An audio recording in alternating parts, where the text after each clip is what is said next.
Сәлеметсіздер ме? Математика 2 сынып. Бүгін сіздермен 3 сабақты өтетін боламыз. 3 сабақ 2 таңбалы санның разрядтық құрамы дейді. Ал балалар, біз не үйренеді екенбіз?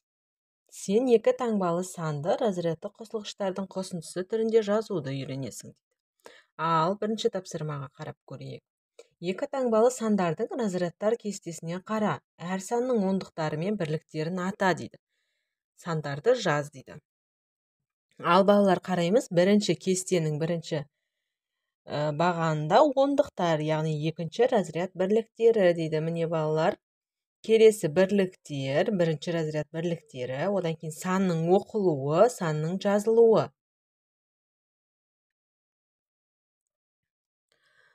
Сонымен балалар қараймыз. Ондықтар бізде 2, бірліктер 9, яғни 2, 9, яғни санның оқылуы 29, санның жазылуы 29 деп жазылды, балалар. Ал енді біз екінші бағандағыға қараймыз. 4, 7, санның оқылуына жазамыз, балалар. Жазамыз 47. Ал санның жазылуына, балалар, 47 деп санмен жазамыз. Келесі 7, 8. 78 санға 78 деп жазамыз. Балалар түсінікті ме? Бірінші бізге берілген ондықтар, келесі бірліктер, сонда 47, 78 болады екен. Екінші, Мәдидің туған күні қыркүйек айының нешесі? Осы санды ата және оны разрядты қосылғыштардың қосындысы түрінде жаз дейді. Міне балалар, бізге көрсетілген 17-сі екен. Қай цифр бірліктер санын білдіреді? Ал енді балалар, оның туған күні, Мәдидің туған күні 17-ші қыркүйек екен.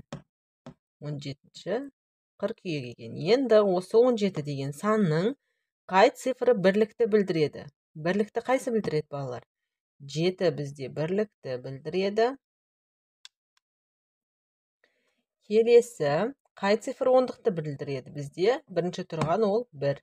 Ол ондықты білдіреді. Балалар. Сонда Мәдидің туған күні 17-ші қыркүйек екен. Одағы бізде 7 бірлік, 1 ондықты білдіреді екен. Міне, 2 таңбалы санды разрядтық қосылғыштар түрінде жазуға болады. Мысал үшін 17 тең 10 қосылған 7, яғни 10 және 7 разрядтық қосылғыштар. Яғни 17 деген санды осылай разрядтық қосылғыштар түрінде жазуға болады екен, балалар. Келесі 3-ші тапсырма. Санның разрядтық қосылғыштарын тап дейді. Ал балалар, санның қосылғыштарының разрядтық түрін тап дейді. Енді қараймыз. 98 деп берілген екен. 98 тең болады разрядтық қосылғыш. Келесі 46, одан соң 39. Яғни жаңа түсіндіргенімдей, разрядтық қосылғыштар түрінде қалай жазамыз? 90 қосылған 8, 40 қосылған 6, 30 қосылған 9. Өйткені балалар бізде 9 ондықты білдіреді, яғни 90 болады. Мына жерде 4 ондықты білдіреді, 40, 3 ондықты білдіреді, 30. Ал мына шетінде тұрған сандар бұлар бірлікті білдіреді, яғни 8, 6, 9. Түсінікті ме, балалар? Келесі 4-ші тапсырма дейді. Сандарды ата. Әрбір санда неше бірлік бар дейді. Ал балалар, сандарды атаймыз. Бірінші 4 ондық, 8 бірлік дейді. Ол бізде 48 болады екен. Келесі 3 ондық, 3 бірлік, 33. 5 ондық, 0 бірлік, ол дегеніміз 50. 7 ондық, 4 бірлік, 74-ті білдіреді екен. Әрбір санда неше бірлік бар? Бәрінде бір ғана бірліктен бар, яғни 8, 3, 0, 4. Келесі 5-ші тапсырма. Мысалдарды шығар дейді. Шығарайық, балалар. 12 қосылған 7 болады 19. 18 азайтылған 6 болады, балалар. 12. 20 қосылған 80 тең болады 100. 90 азайтылған 60 тең болады 30. Түсінікті ма балалар? Өте оңай есептер, иә? Келесі 6-шы тапсырмаға қараймыз. Сәйкестендір дейді. Яғни 6-шы тапсырма бізде балалар сәйкестендір екен. 1, 2, 3. Қазір сәйкестендіреміз. 17 мен белгісіз санның айырмасының мәні 7-ге тең дейді. 17 мен белгісіз санның айырмасының мәні 7-ге тең. Яғни балалар 17 мен белгісіз санның айырмасы 7-ге тең. Яғни екінші бізде А болады екен. Сәйкестендіреміз. Екінші бізде Аға тең болады екен. Келесі белгісіз сан мен 7-нің қосындысының мәні 17-ге тең дейді. Белгісіз сан мен 7-нің қосындысы 17-ге тең. Яғни бір бізде Ә болады екен. Енді 7 саны мен белгісіз саннан 7 саны белгісіз саннан 10-ға кем. Міне. X азайтылған 7 тең 10. Ол бізде Б болады екен. Түсінікті ме балалар? Енді 7-ші есепті қарайық. Аружан бірінші жолға 13 цифр, ал екінші жолға одан 2 цифр кем жазды. Аружан екінші жолға неше цифр жазды дейді. Ал балалар, бірінші жолға Аружан 13 цифр жазыпты. Бірінші жолға.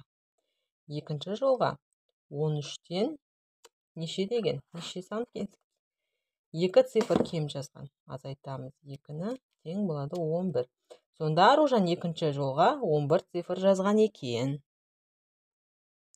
Келесі тапсырма балалар 8-ші тапсырма. Екінші разрядтың 3 бірлігінен және бірінші разрядтың 5 бірлігінен тұратын санды разрядты қосылғыштар қосындысы түрінде жаз дейді балалар. Ал 8-ші тапсырма бізде екінші разрядтың 3 бірлігі дегеніміз және бірінші разрядтың 5 бірлігі дегеніміз 35. Осыны разрядты қосылғыш түрінде жаз дейді. Яғни 30 қосылған 5 болады екен. Түсінікті ме балалар? Келесі 9-шы. Менің туған күніме достарым қонаққа келді. Самат Айдостан кейін, ал Айдос Жанардан кейін келді. Әлия Саматтан бұрын келген жоқ. Қонаққа кім кімнен кейін келгенін анықта дейді балалар. Логикалық тапсырма екен, иә балалар? Ойланайық. Ал енді балалар, ойландық, иә? Самат Айдостан кейін, ал Айдос Жанардан кейін келді. Әлия Саматтан бұрын келген жоқ. Қонаққа кім кімнен кейін келгенін анықта дейді. Ең бірінші бұл жерде Жанар келді. Жанар, жазайық балалар. Жанар келді бірінші. Одан кейін Жанардан кейін келді Айдос. Самат Айдостан кейін келді. Самат, Әлия Саматтан бұрын келген жоқ. Яғни ең соңында Әлия келіпті балалар. Түсінікті болды ма? Бірінші Жанар, Айдос, Самат, Әлия келіпті. 9-шы тапсырма осылай екен. Келесі. Ең кіші 2 таңбалы сан 10. Ең үлкен 2 таңбалы сан 99 екен балалар. Балалар, бүгінгі сабақ сендерге түсінікті болды ма? Сабақ түсінікті болса, менің каналыма жазылып, лайк басып, комментарий жазуды ұмытпаңдар. Сау болыңдар.